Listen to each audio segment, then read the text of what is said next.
श्री स्वामी समर्थ. स्वामी महाराजांच्या कृपेने तुमच्या मनातील सर्व चांगल्या इच्छा ह्या लवकरात लवकर पूर्ण होत एवढी स्वामीने मी प्रार्थना करते आणि आजच्या या नवीन व्हिडिओला सुरुवात करते. तर पुष्य नक्षत्र 2025 तर 11 नोव्हेंबर मंगळवारी आपल्याला हा उपाय करायचा आहे. कारण पुष्य नक्षत्र खूप असा महत्त्वाचा आहे आणि या दिवशी आपण जे जे उपाय करू त्याचा लाभ आपल्याला 100% मिळणार आहे. तुम्हाला माहित आहे का, प्रत्येक नक्षत्रात विशिष्ट गुण आणि गुणधर्म असतात जे त्या विशिष्ट नक्षत्राच्या प्रभावाखाली असलेल्या लोकांना प्राप्त होतात. स्वामी ग्रह देवता या नक्षत्राचा स्वामी ग्रह शनी आहे आणि देवता बृहस्पती आहे. आर्थिक समृद्धीसाठी खूप महत्त्वाचा मानला जातो. तसं पाहायला गेलं तर 10 नोव्हेंबर 2025 रोजी 6:48 पुष्य नक्षत्र सुरू होईल आणि 11 नोव्हेंबर 2025 रोजी संध्याकाळी 6:17 पर्यंत राहणार आहे. परंतु हा उपाय आपल्याला मंगळवारी करायचा आहे कारण हा मंगळवार हनुमानजींना समर्पित आहे आणि हा उपाय आपल्याला हनुमानजींच्या समोरच करायचा आहे. तर पहा मंडळी, तुम्ही जर भरपूर असे उपाय केले असेल लग्नासंदर्भात, परंतु शेवटचा उपाय समजून हा उपाय तुम्ही अवश्य करून पहा. कारण असा योग हा दुर्मिळ आहे आणि या योगामध्ये आपण जे जे काही करू त्याचं दुपटीने फळ आपल्याला प्राप्त होत असतो आणि आवर्जून हा उपाय तुम्ही करून पहा. तर बऱ्याच मुलींच्या लग्नाला उशीर झालेला आहे. लग्न जमतं, सर्व काही होतं, परंतु काही कारणास्तव लग्न हे मोडून जात असतं. तर हा व्हिडिओ शेवटपर्यंत पहा. ज्योतिषाने सुचवलेला उपाय आहे. एकदम जबरदस्त जालिम उपाय आहे. तर मुलगा असो किंवा मुलगी, लग्नाला उशीर झाल्यावर आई वडिलांना फारच दुःख होते. भरपूर असे ते उपाय करत असतात, परंतु त्यांना त्याचा काहीच लाभ होत नाही. कारण लग्नामध्ये हे जे 2 ग्रह आहेत ते म्हणजे शुक्र आणि बृहस्पती आणि शनी हे मुलांच्या किंवा मुलींच्या कुंडलीमध्ये मजबूत असणे फार महत्त्वाचं आहे, ज्यामुळे लग्नामध्ये अडचणी ह्या येत नाहीत. हा उपाय खूप असा प्रभावी आहे.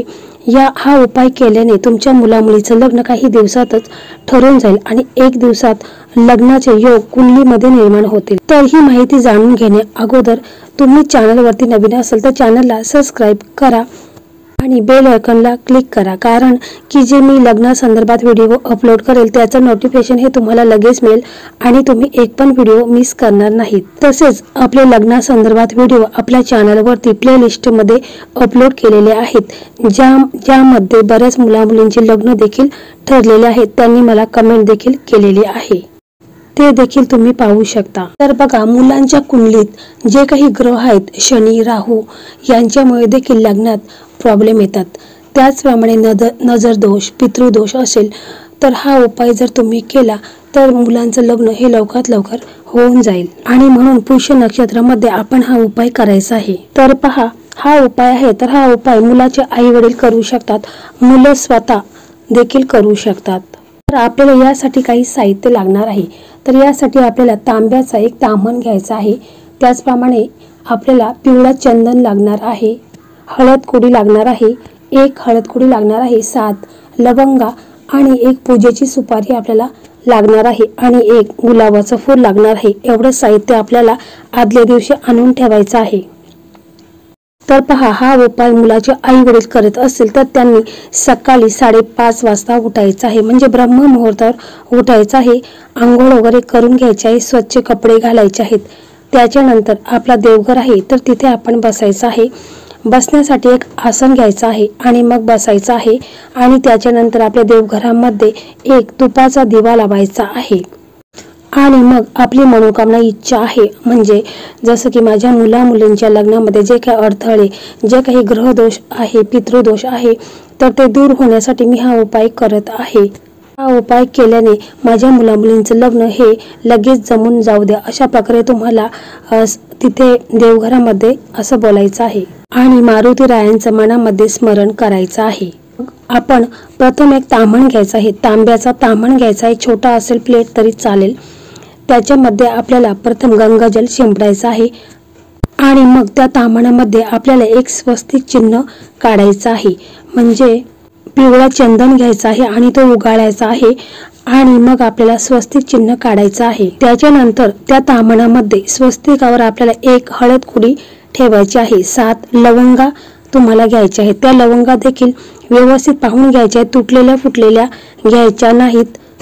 त्याच्यानंतर एक गुलाबाचं फूल घ्यायचं आहे, त्या गुलाबाच्या फुलाला अत्तर लावायचा आहे आणि तो देखील आपण तामणामध्ये ठेवायचा आहे। त्याच्यानंतर एक दिवा घ्यायचा आहे आणि त्या दिव्याने 7 वेळा जे तामण आहे त्याच्यामध्ये आपण साहित्य ठेवलेले आहे त्याला ओवाळायचं आहे, 7 वेळा ओवाळायचं आहे अगरबत्तीने आणि धूप वगैरे दाखवायचं आहे। त्याच्यानंतर तुमची मुलं जर घरात असतील तर त्यांना तिथे बोलवायचं आहे आणि मग ही जी प्लेट आहे तर ती प्लेट मुलांच्या वरून 7 वेळा उतरून घ्यायची आहे। घड्याळाच्या उलट्या दिशेने 7 वेळा डोक्यापासून पायापर्यंत उतरून घ्यायची आहे। आणि समजा जर तुमची मुलं तिथं नसतील, बाहेर वगैरे कुठे राहत असतील तर मुलांचा फोटो असेल, म्हणजे मुलगा किंवा मुलीचा फोटो असेल तर त्या फोटोवरून तुम्हाला हे 7 वेळा उतरून घ्यायचं आहे। आणि जर स्वतः मुलगा किंवा मुलगी हे करत असेल तर त्यांनी तसं त्यांच्या हातामध्ये ती प्लेट घ्यायची आहे आणि हनुमानजींना प्रार्थना करायची आहे। लग्नासंदर्भात जे काही विघ्न येत आहे, जो काही नजर दोष आहे, पितृदोष आहे, तर ते दूर होण्यासाठी आणि लग्न लवकरात लवकर जमण्यासाठी तुम्हाला मनापासून प्रार्थना करायची आहे। त्याच्यानंतर ही प्लेट तुम्हाला घ्यायची आहे आणि जिथे कुठे हनुमानजींचं मंदिर असेल फक्त त्या मंदिरामध्ये रोजच्या रोज आरती झालेली असावी, प्राण प्रतिष्ठा मूर्तीची पूजा झालेली असावी, असंच मंदिर तुम्हाला पाहायचं आहे आणि त्या मंदिरामध्ये हे साहित्य तुम्हाला घेऊन जायचं आहे। तिथे गेल्यानंतर मग तुम्हाला प्रथम एक तुपाचा दिवा लावायचा आहे, अगरबत्ती लावायची आहे आणि ही जी प्लेट आहे तर ती प्लेट तशीच्या तशी तुम्हाला हनुमानजींच्या मूर्तीजवळ ठेवायची आहे। त्याच्यानंतर तिथेच बसायचं आहे आणि हा मंत्र आहे तर तो मंत्र तुम्हाला म्हणायचा आहे। मंत्र असा आहे, ओम हम हनुमंते नमः, ओम हम हनुमंते नमः। हा मंत्र तुम्हाला 108 वेळा म्हणायचा आहे। आणि हा जर उपाय मुलाचे आई वडील करत असतील, म्हणजे बघा मुलाचे वडिलांनी केला तरी देखील चालेल, मुलाच्या भावाने केला तरी देखील चालेल, कारण बघा हनुमानजीच्या मंदिरात शक्यतो महिला आपण जात नाही, आपल्याकडे असं आहे, परंतु काही ठिकाणी जात असतील तर त्यांनी हा उपाय करायचा आहे, महिलांनी देखील करायचा आहे। आणि मग आपल्या मुलांच्या लग्नासंदर्भात जे काही आपल्याला समस्या आहेत, अडचणी आहेत तर त्या बोलायच्या आहेत की माझ्या मुलांच्या कुंडलीमध्ये जे काही दोष आहेत, ग्रह दोष आहे, पितृदोष आहे, नजर दोष आहे, तर हे सर्व दोष दूर होऊ द्या आणि माझ्या मुलांचं लग्न हे लवकरात लवकर त्यांच्या मनासारखा जोडीदार त्यांना मिळू द्या। अशा प्रकारे तुम्हाला मनोभावे पूर्ण विश्वासाने तुम्हाला मारुतीरायांना असं बोलायचं आहे। तर पहा, कोणताही उपाय करत असताना मनामध्ये श्रद्धा विश्वास असणं फार महत्त्वाचं आहे। तुम्ही जितकं कळवळून आणि तुमच्या अंतर्मनाने हनुमानजींना प्रार्थना केली तर ती नक्कीच यशस्वी होईल।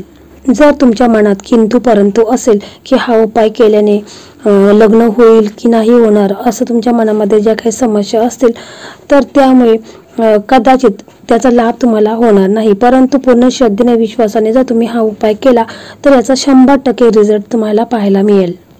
तर मंडळी, अशा प्रकारे आजचा हा व्हिडिओ होता। हा व्हिडिओ तुम्हाला कसा वाटला कमेंटमध्ये नक्की सांगा। व्हिडिओ आवडला तर व्हिडिओला लाईक करा, शेअर करा आणि चॅनलला सबस्क्राईब करा। धन्यवाद।